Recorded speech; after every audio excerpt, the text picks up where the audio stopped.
Hello student, success coaching classes में आपका स्वागत है। यदि आप चैनल में पहली बार आए हैं तो चैनल को सब्सक्राइब कर दे और बेल आइकन को ऑल में प्रेस कर दे ताकि आने वाले सभी वीडियो का नोटिफिकेशन टाइम पर मिल जाए। यह चैनल स्पेशल झारखंड बोर्ड के लिए बनाया गया है। यदि आप झारखंड बोर्ड क्लास 7 के स्टूडेंट हैं तो चैनल को सब्सक्राइब कर दें। आज हम डिस्कस करने वाले हैं क्लास 7 हिंदी के लिए चैप्टर नंबर 2 गिल्लू के बारे में। हम टोटल ऑब्जेक्टिव क्वेश्चन बताएंगे और इसका टोटल सब्जेक्टिव क्वेश्चन भी आपको डिटेल में बताया जाएगा। यदि आप चैप्टर 1 का नहीं वीडियो देखें तो डिस्क्रिप्शन में लिंक दे देंगे, आप चैप्टर 1 के जाकर देख लीजिएगा। सबसे पहले देखते हैं पाठ परिचय क्या है। तो पाठ परिचय यहाँ पर देखिए तो बोल रहा प्रस्तुत पाठ में गिल्लू एक छोटी सी गिलहरी थी। गिल्लू क्या थी? एक छोटी सी गिलहरी थी। नवजात अवस्था में ही वे कौवे के ग्रास बनने से बच गई एवं लेखिका के हाथ लगे। सबने उसके जिंदा होने की संभावना ना के बराबर कही, किंतु लेखिका ने उसकी देखभाल की, फलस्वरूप वह जिंदा बच गई। कौन? गिलहरी। धीरे धीरे उसका लेखिका से आत्मीय संबंध स्थापित हो गया, वह उनके परिवार का हिस्सा बन गई। आगे देखिए, वह उनकी मेज पर आकर उनके साथ खाना खाती थी। कुछ दिनों के बाद लगभग 2 वर्ष से स्वाभाविक मौत से मर गया। आगे यहाँ पर देखिए, प्रस्तुत कहानी में लेखिका के प्राणी मात्र के प्रति दया, प्रेम और मानवीय संवेदना का भाव मनोरम रेखाचित्र से उद्घाटित किया है। आगे यहाँ पर देखते हैं लेखक परिचय यहाँ पर बताया गया है। महादेवी वर्मा का जन्म 1907 ईस्वी में हुआ है और उत्तर प्रदेश के फर्रुखाबाद में हुआ था। इसका परिवार वहाँ के प्रतिष्ठित परिवार था। महादेवी वर्मा ने संस्कृत में एमए की परीक्षा पास कर प्रयास महिला विद्यापीठ में प्रिंसिपल के पद पर कार्य किया। महादेवी जी छायावाद के 4 प्रमुख कवियों की आधार स्तंभ के रूप में जानी जाती है। इसका मतलब क्या समझ में आया? लेखक परिचय में महादेवी वर्मा का जन्म 1907 में हुआ है, यूपी के फर्रुखाबाद में हुआ है। उनका परिवार जो है प्रतिष्ठित परिवार था। महादेवी वर्मा ने संस्कृत में क्या एमए की परीक्षा पास कर प्रयास महिला विद्यापीठ में प्रिंसिपल के पद पर काम कर रहे हैं। महादेवी जी छायावाद के 4 प्रमुख कवियों के आधार स्तंभ के रूप में जाना जाता है। आगे देखिए यहाँ पर,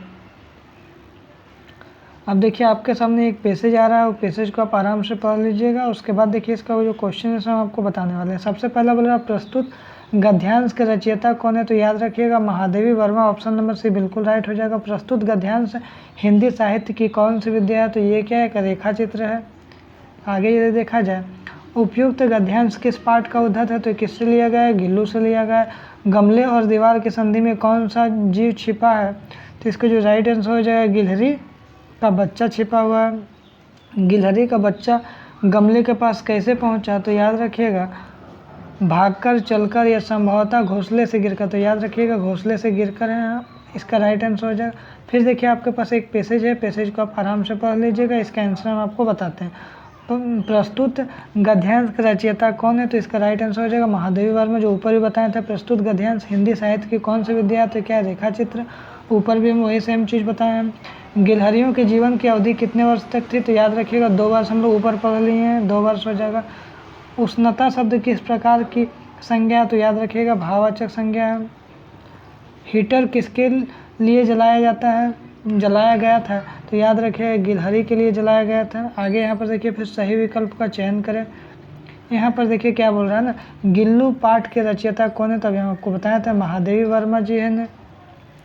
किसका पंजा ठंडा हो गया था? तो गिल्लू का पंजा ठंडा हो गया था। आगे यदि देखा जाए, काक भुसुंडी किस पक्षी को कहा गया है? तो याद रखिएगा कौवा को कहा गया है।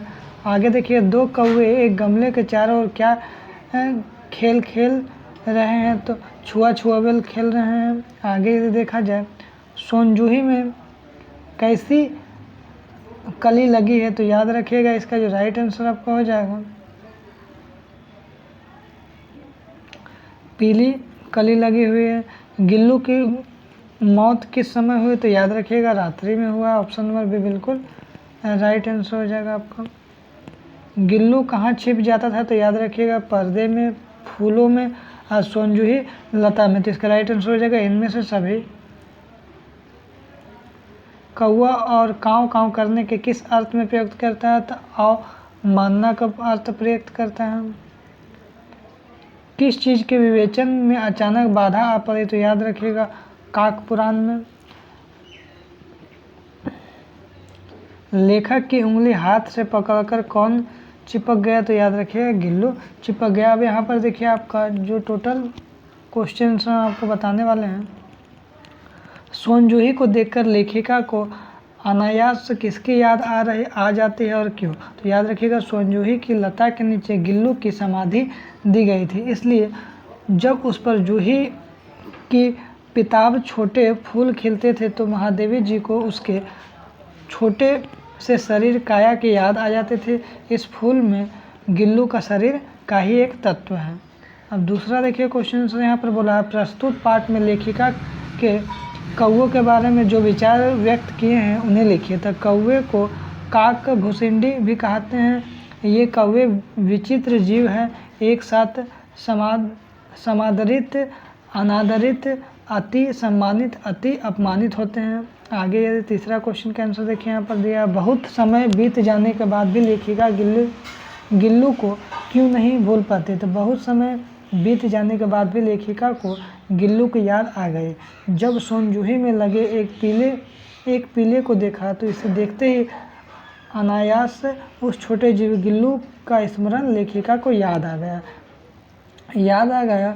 वह इसी लता की सघन हरितिमा में छिपकर बैठता था। जब वह मरा तो उसी सोनजूही की जड़ों के नीचे उसे समाधि दी गई, इसलिए याद आ जाता था। आगे यदि देखा जाए चौथा नंबर जो आंसर है क्या है यहाँ पर बोला, गिल्लू लेखिका ने गिल्लू की प्रशंसा किन शब्दों में की? तो लेखिका ने गिल्लू की प्रशंसा इस रूप में की, गिल्लू सोनजूही लता की सघन हरितिमा में छिपकर बैठता था, मेरे निकट पहुँचते ही कंधे पर कूदकर मुझे चौंका देता था। जब मुझे कली की खोज रहती थी पर आज उस लघु प्राण की खोज है। आगे यदि देखा जाए पांचवा, लेखिका ने गिल्लू के जीवन में प्रथम वसंत आने का वर्णन किस शब्दों में किया? तो यहाँ पर देखिए बोला है, गिल्लू के जीवन में प्रथम वसंत आया तब बाहर की गिलहरियाँ उसके खिड़की की जाली के पास आकर चिक चिक करने न जाने क्या कहती रहती। जब लेखिका ने जाली का एक कोना खोल दिया, इस मार्ग से बाहर निकलकर गिल्लू ने सचमुच में मुक्ति की सांस ली। वह दिन भर बाहरी गिलहरियों के झुंड में एक साथ रहता। वह लेखिका के कमरे के अंदर आते ही 4 बजे संध्या में खिड़की के भीतर आकर झूलने लगता। आगे देखिए ये हमारा लास्ट क्वेश्चन है, सोनजूही की लता के नीचे गिल्लू की समाधि क्यों दी गई? तो गिल्लू को सोनजूही की लता सबसे अधिक प्रिय थी। वह इस लता की सघन हरितिमा में छिपकर बैठता था, इसलिए गिल्लू को मृत शरीर की समाधि सोनजूही की लता के नीचे दी गई। ये आपका चैप्टर 2 का टोटल क्वेश्चन आपको बता दिया। यदि वीडियो अच्छा लगे तो लाइक शेयर एंड सब्सक्राइब जरूर करें।